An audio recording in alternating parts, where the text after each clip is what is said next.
vous allez bien. Aujourd'hui je suis hyper contente de vous retrouver pour ce tuto que vous m'avez beaucoup demandé sur les réseaux. Donc il s'agit d'un tuto bleu avec la palette Huda Beauty qui arrivera bientôt en France, je l'espère. Donc dans un premier temps, comme vous l'avez vu, j'ai appliqué une base à paupières histoire de faire tenir cette beauté. Et ensuite j'applique un fard de couleur crème sur toute ma paupière mobile pour fixer la base.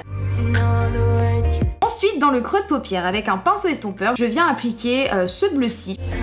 Comme je vais faire une espèce de cut crease, vous verrez bien, il faut bien travailler le creux de paupière, c'est vraiment l'étape la plus importante pour moi.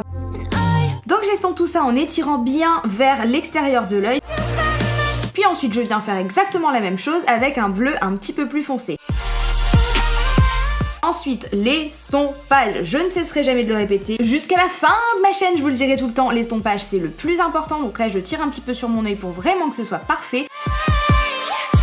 Et ensuite, avec un autre petit pinceau estompeur, je viens finir l'estompage en mettant sur le pinceau le bleu turquoise. Comme vous allez le voir, ça va faire vraiment un dégradé de couleur et je trouve ça très très joli. Ensuite, en coin externe, je viens mettre un fard noir qu'il n'y a pas dans la palette. Donc ça, c'est un petit peu dommage, je trouve, parce que pour intensifier les maquillages, c'est vrai qu'un fard noir, c'est quand même bien pratique. Donc je l'ai pris dans une autre palette Huda. Je tire tout ça jusqu'au coin externe en passant encore une fois vers le creux. Et puis, bah, comme d'habitude, on estompe. Voilà, il n'y a pas de secret. Ensuite, pour nettoyer tout ça, je viens prendre un anti-cerne et un pinceau anti-cerne de chez MAC. Et là, eh bien, je viens nettoyer, comment vous expliquer, là où j'ai envie qu'il y ait le cut crease. Bon, je pense que les images parlent d'elles-mêmes, mais voilà, c'est une étape un petit peu longue, mais qui fait son effet. Par-dessus l'anti-cerne, je rajoute encore une fois le fard Cher de tout à l'heure pour fixer, parce que sinon, ça va vraiment coller et ça va pas être agréable pour vous. Et là, je viens recommencer l'étape de tout à l'heure. Je remets un petit peu de noir que vraiment, je vais bien estomper. Ensuite, je mets ce fard bleu absolument magnifique, toujours de la palette Huda, hein, vous vous en doutez bien, avec un petit pinceau. Et là, c'est vraiment une étape qu'il faut faire avec de la patience et avec de la douceur.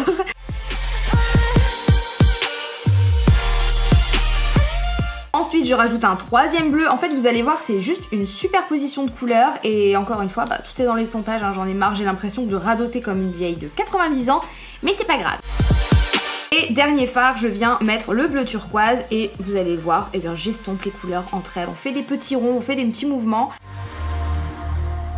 Une fois que ça c'est fait et j'étais tellement à fond dans mon maquillage, j'avoue que j'ai pas regardé si j'étais bien cadrée à la caméra, j'ai fait n'importe quoi. Mais j'ai fait donc mon cut crease avec ce fard là de la palette Huda, avec un tout petit pinceau que j'ai humidifié. Et ensuite petit trait de liner évidemment. Après ça, je viens nettoyer là où j'ai un peu trop débordé avec une lingette démaquillante et puis aussi les chutes.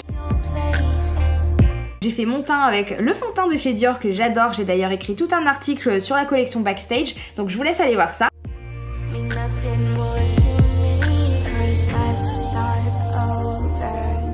Ensuite, anti-cerne pour moi. Là, j'en ai pas mis beaucoup. J'aurais dû en mettre plus avec ce maquillage, mais je vous avoue que... Voilà, en ce moment j'ai envie de mettre un petit peu moins de produits pour le teint sur ma peau, donc ce qui explique qu'on voit un petit peu mes cernes. J'ai poudré, j'ai contouringé comme d'habitude.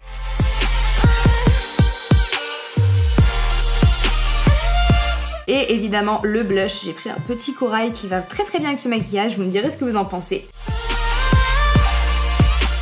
Highlighter time, ouais bébé. Oh là là, je craque, c'est parce que je suis en voix off, donc j'ai mon micro devant, j'ai l'impression d'être une chanteuse. Bref. Ensuite, on finit avec le ras de cils inférieur, donc je prends un bleu foncé pour faire le coin externe du ras de cils inférieur. Je sais pas si vous comprenez ce que je veux dire. Et pour le coin interne du ras de cils inférieur, on dirait des maths, j'en ai marre. Je prends le fard bleu turquoise. Pour le coin interne, je viens prendre le fard avec lequel j'ai fait mon cut crease. Ensuite, je viens recourber mes cils et mettre un petit peu de mascara. Évidemment, je fais les sourcils et entre temps, j'ai fait des swatchs sur ma main, donc ce truc est ridicule. Et un petit gloss de chez MAC parce que j'avais envie d'un truc naturel. Si vous voulez rendre le maquillage encore plus impressionnant, vous pouvez mettre des faux cils. J'espère vraiment que ce tuto vous a plu depuis le temps que vous me le demandez. Si vous avez kiffé, n'hésitez pas à laisser un petit pouce vers le haut et à vous abonner à ma chaîne si ça n'est pas encore fait. Sur ce, moi je vous fais de très gros bisous, je vous dis à la prochaine et surtout, prenez soin de vous. Ciao!